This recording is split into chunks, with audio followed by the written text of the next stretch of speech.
Hey everybody, this is Faiz Versi, author of Route to Financial Success, Build Wealth, Keep It, and Live a Life Free of Money Worries. Now this book solves a problem for two large groups of people on this earth. The first group being the people who are trying to build their financial success, and the second group, conversely, are those people who have already achieved financial success or are well on their way to achieving financial success. Now, if you're in the first group of people who are trying to build their financial success, this book has caught you at just about the right time, because it will give you the steps that you need to know in order to achieve your destination. And as a result, if you read this book, it will shorten your journey tremendously on that route, on that path to achieving financial success. Conversely, if you are amongst the people who have already achieved financial success, well, this book will help you there as well, because it will help you to maintain that financial success. It's often that we come across that people who have built financial success, unfortunately, also sometimes end up losing their fortunes, and that would be awful, because after you spent all these years building your financial success, the last thing you want to do is lose it. As well, if you're already financially successful and you have children, then this book will enable you to educate your children on what is the pain that you went through to build your financial success, and your children will then get educated about it, and they'll also learn how to both create and maintain that wealth for themselves and for future generations to come. So today in this video, I want to teach you a very important topic from my book, which I call the financial plan of the rich versus the financial plan of the poor. And this is a very important topic, one of the most important topics that I teach. We'll get into that shortly. Just before I go there, let me give you a quick update on my background. For those of you who are seeing me for the first time, I'm a chartered accountant and a personal finance expert. I've got approximately 25 years in the financial services industry, initially as an auditor, then as a financial intermediary selling financial products, and lately I've been developing my personal finance education business. And it's this varied background that enables me to give you this information in respect of financial success. And just to break that down for you, the three bodies of knowledge that I bring to the table are firstly my formal education in accounting, and especially in personal finance. And secondly was my amazing opportunity, I thank God for this, where I spent a lot of time rubbing shoulders with rich people, both in my accounting business, in my accounting career, as well, especially in my personal finance career, where I spent time with rich people, and I was able in that process to peer into their business lives and see how are they growing their wealth. And thirdly, I was able to use some of that information in my own life to create a certain amount of wealth for me and my family.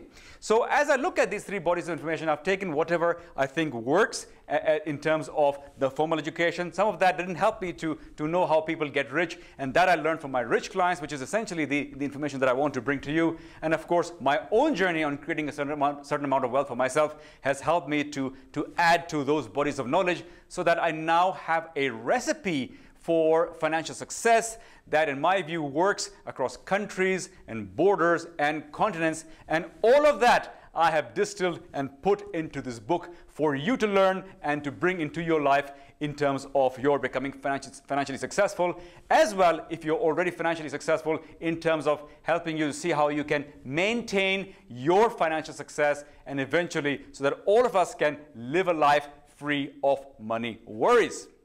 So I want to get into this topic, and let's go there now. So now this is the story of how rich people get rich and why, unfortunately, the poor are poor. Of course, I should preface that by saying that, look, I'm not trying to knock the poor in any of this. It's just that, for example, myself, I don't come from a rich background. When I learned the strategy of the rich, I was amazed. And unfortunately, what I found was the rich people were more than happy to share that information, but it wasn't codified for me to be able to read up and see, okay, how do I apply this in my life? And that's what I've done. I've codified this information now for you in this book, so that you can go out and learn how to become rich for yourself. So let's carry on. Initially, I'm going to introduce two terms: income statement and balance sheet, and I don't want you to get too worried. This is not an accounting class. I will explain these to the best that I can, as best as I can, but I do want to try and use some of the vocabulary that rich people use, so that as you start training your mind to see how you can get rich, some of this vocabulary will help you to start giving you the mindset that you need in order to understand the strategy that rich people use. And it's very important that you start moving in that direction, because otherwise, if you don't start making steps to change your thinking, then next year you'll do exactly what you've done this year and what you did last year. If you're poor, you'll still be poor, and that's not what we want for you. We want to move you ahead on this journey towards financial success. So, what is an income statement? An income statement basically is just a summary of income and expenses. So, for example, let's say if you had income that we would call a salary. Most people will understand this term. A salary is when you go to work, you have a job, and you get your pay at the end of the month. That's a salary. So when that income comes in, as you will learn if you read my book, and the most important thing is when you get your salary is that firstly you have to save some money. So let's say the first thing you did from that salary, you took out some portion of money and you saved it. Now, apart from saving, there'll be some monies that will leave you because you have living expenses to incur, such as transportation, electricity, water, food. So these expenses will leave you, and we call these living expenses.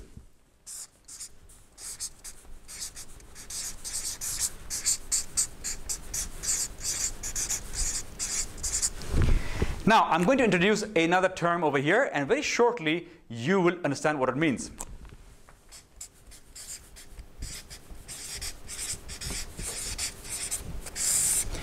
And the term is dividends, and I'm going to write here total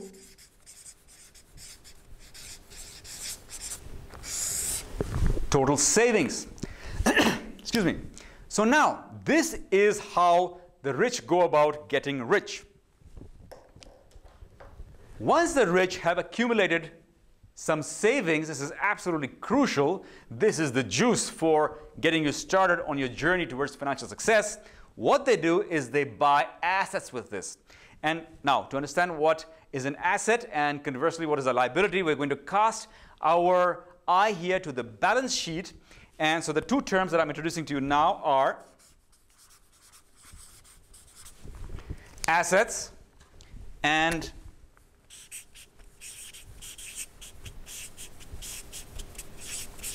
liabilities. And again, this is not the full what a balance sheet looks like, but this is sufficient for us in terms of my explaining to you what is the strategy of rich people, how do they get rich. So what is an asset, what is a liability? Basically, an asset is something that you own. Liability is something that you owe. And I'll refine that a little bit more in terms of the vocabulary or the mindset of rich people. What is an asset and what is a liability? An asset is something that produces money for you. So for example, if you own a business, and hopefully it's a good business, it's producing money for you, it's producing money and giving you money, and that is increasing your nest egg. Conversely, you might have, or another example of an asset might be, for example, a rental property such as a warehouse. Maybe you own a warehouse, and that too could be producing income or money and increasing your nest egg, but because it's producing money for you. As well, another example of an asset could be just cash in the bank. The interest income is money coming in and increasing your nest egg. Liability, on the other hand, as we are going to use this term in this analysis over here, liability is something that takes away your money. Okay? So for example, let's say you went out and bought a bigger house than you needed. You're nice and comfortable, you got a house, but you, under peer pressure, you see your friends buying big houses, you go out and now you take a bigger loan and you bought this bigger house that you didn't need, and all of a sudden you're making all these payments on your mortgage, and that's money that's leaving you. So where anything that you expend money on, where it involves the money leaving you or the money being taken away from you, that's a liability. Another example could be a bigger car. Another example could be branded clothes. I mean, if you're wearing clothes and they're fine, they keep you covered and warm, and comfortable, you go and pay 3 times as much to buy branded clothes. That again is a liability. And worse if you bought it on a credit card, because now you have to pay off that credit card, and that's money leaving you. So those are the idea of purchasing liabilities. You'll understand that a bit more as we go through this seminar. So now, coming back to the rich people, what they do with their savings is that they buy assets. So they take the saving and they go out and buy an asset. Now, usually this asset, especially in the early stage of building the wealth, is a cash flowing investment. Very big term. Let me explain that. Cash flowing investment as opposed to a capital gains investment. Big difference. Capital gains, let me see if I can explain this as best as I can. Let's say I have a product here that I bought for $100. I had $100, I went and bought this product. And let's say 6 months later, somebody was willing to pay me $110 for this. So the price has gone up. So price appreciation is called capital gains. If I sold this product for $110, I would now have $10 from $100 to $110, $10 of capital gains. As opposed to, let's say I had this $100 and I went and bought a rental property. And that I'm going to use rental property as an example of cash flowing investments. There can be others, but this is probably a simple one, and it'll enable me to explain to you how the rich people grow their wealth using cash flowing investments. So let's stick with rental property for now, just to keep things simple. And so if I had this $100 and I went and bought a rental property, and that rental property gave me cash flow, income, let's say every 6 months of $3. And so the $100 is intact, but I keep getting this cash flow every 6 months of, let's say, $3. That is a cash flowing investment. Now, rich people, you've really got to understand this.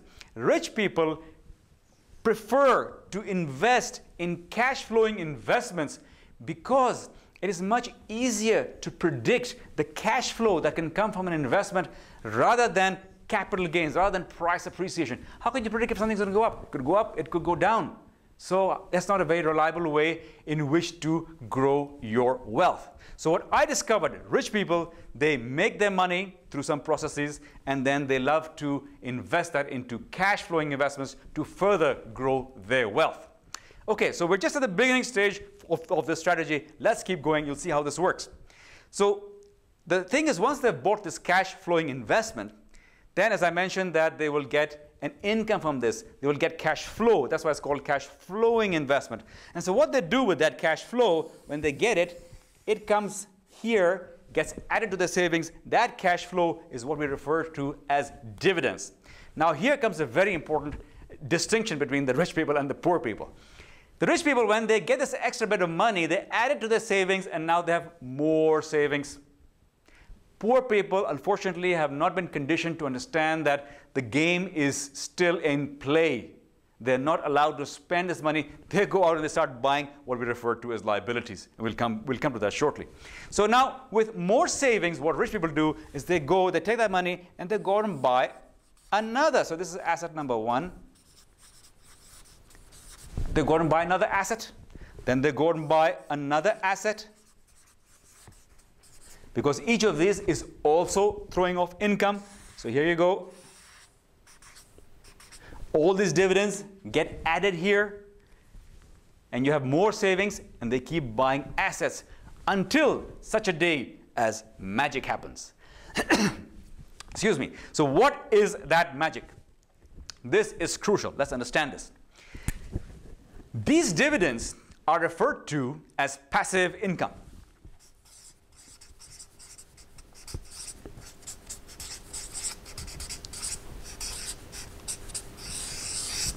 Okay, very big term, and it's crucial that you understand it. So let me explain it to you. So passive income as opposed to salary, what's the difference? Salary, you have to go out and expend your efforts, your time. You have to go and work 9 to 5, 5 days a week, 2 days you get off. And you have to do that for 50 weeks of the year, 2 weeks you can get a vacation. Passive income, though, is income coming into your pocket, but you don't have to work for this every day. So, for example, if it's a rental property, you don't have to go and visit your rental property every day to collect your rental income. That'll come at the end of the month. Now, every 2 or 3 months, something will come up. It's not totally devoid of work, but something like a plumbing problem or any other issue. But for the most part, this income is coming in while you are, you don't have to actively go out and do anything. So you can be sleeping, you can be on vacation, you can be doing charitable work, you can be doing things other than having to be involved in actively generating this income, and that's why it's called passive income. And this is huge. This is what rich people are gunning for. Okay? So as they continue to accumulate this passive income, now we'll see where the magic is, and the magic happens just about here.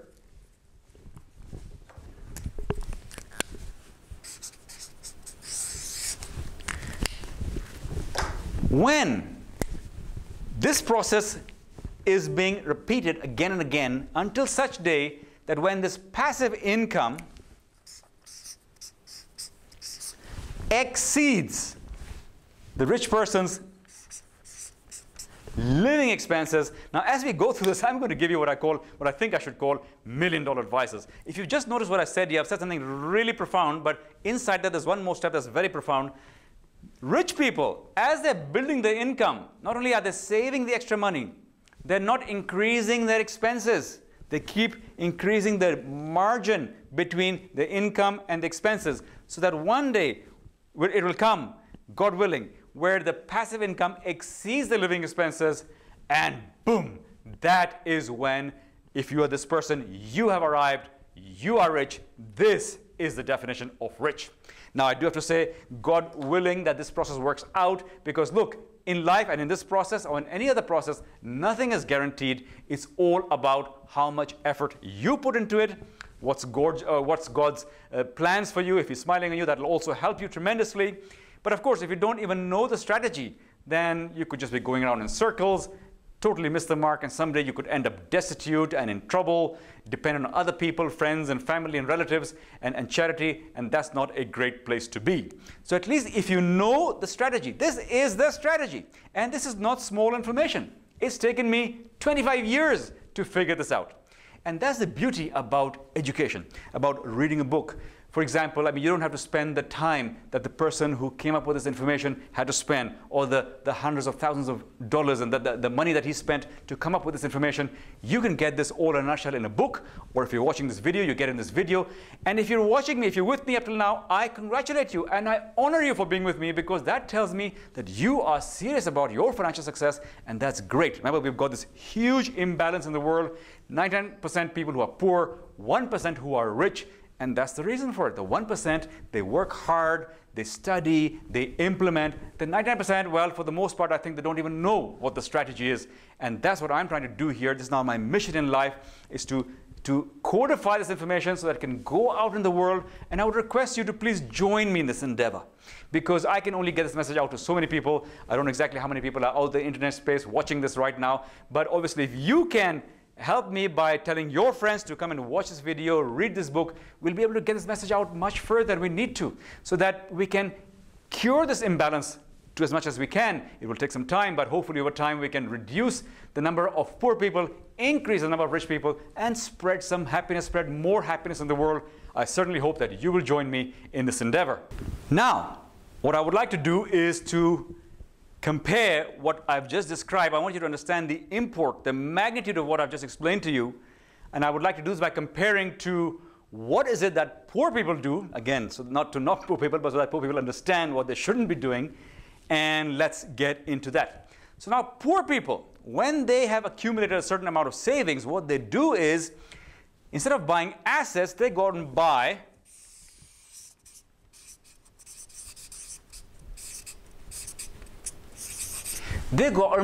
liabilities. So for example, they'll go out and buy a larger house, or they'll go out and buy a more expensive car, or they'll go on better vacations, and all of that is bought on mortgages and loans and credit cards. And as a result, you have the money, in this case, that is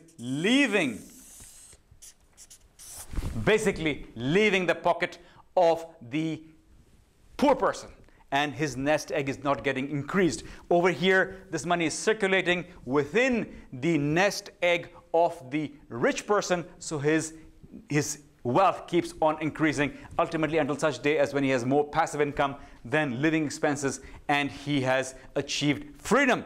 So that is the problem with poor people. just going to remove this for a few minutes. And after they buy one liability, poor people, when they've accumulated some more savings, unfortunately, go out and buy another liability. And then another one.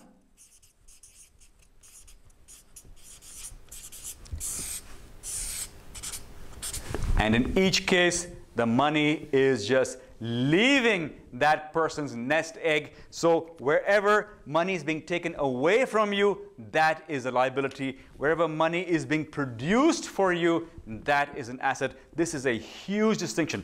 Unfortunately, my friends, if you are in this mode of buying liabilities, cars and expensive vacations and so on, you are not going to get rich. And I'm talking from experience. I've been there, done that. When I started making good money in my business, what did I do? I went out and started buying bigger houses and bigger cars, more vacations, until all of a sudden one day it occurred to me that my clients are doing something quite different, my rich clients. And when I started interviewing them and talked to them, I realized what they were doing with their savings was they were buying assets. Wow, that was a huge eye-opener for me. Quickly I went home, sat down with my wife and said, hey honey, guess what? The strategy that we are using, we are actually getting poorer in our lives, whereas my clients are getting richer. I'm actually making approximately the same amount of money as some of them, but they're getting richer. We are getting poorer. Let's change our strategy. And from that day, we changed our strategy, which is why I say that I really hope, and I really hope you understand. Okay, I'll come back to this. I really hope that you understand this strategy, because the earlier you can bring it into your life, so much further ahead will be your financial situation. So please understand that this scenario over here, the rich person scenario, is the one that leads to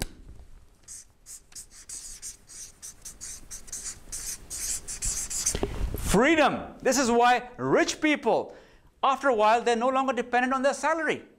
Because if they have a job or they don't have a job or they don't want to work, they don't really worry about it because they've got passive income, recurring income coming in. That's in excess of the expenses. And they can do really whatever they want. So they have more time than most of us. They're less stressed. They're happier. They have freedom. Unfortunately, the poor people, look, they are slaves all their life, because apart from their salary that comes in, they have not been saving enough. They are spending money on liabilities. All that money is leaving them. They're not accumulating passive income, and they will never be in this situation. And unfortunately, therefore, this scenario leads straight to poverty.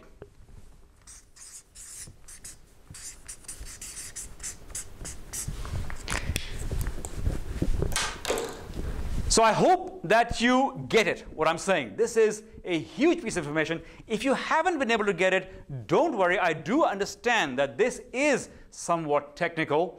And I will suggest to you that once you read my book, okay, and once you read my book and then you come back and revisit this video, then you'll get it. And that's what I'm hoping to achieve for you. I want you to be able to say in your mind, got it. Because once you say that, I'm hoping the next step you'll say is, I can do it. And once you say, I can do it, hopefully the next step from that is for you to say, let me go and make this happen in my life. That part I can't do for you. I can teach you the why. Why should you do this? How does it all work? It's all described over here. But I can't do the implementation part. That's entirely up to you. But it stands to reason that once you know the steps, you go and implement it. If God's will is with you, and if you work hard enough, then you should be able to achieve the financial success that you desire in your life. Now, for the 1%ers who are here, congratulations. But does it mean you're going to stay here the rest of your life? Unfortunately, not necessarily. There are things that can happen, and you want to be very careful not to, you want to avoid losing all this wealth that you've created. And that information, I'm not going to go into it now, the seminar will become too long. That information is also all in this book, and you will get that as to how to preserve and keep your wealth for yourself, for your family, and for generations to come. So I hope all of you found this interesting. I hope it helped you. There should be a place below this video. I think that's the way it's going to be set up for any questions and comments. I would love to get your questions and comments. I will come in and answer as many as I can. So please leave me with your questions and comments, and I would love to help you on your journey towards financial success. Until I see you again, I wish you all the best, and I would love for you to go out and start building the life of your dreams today.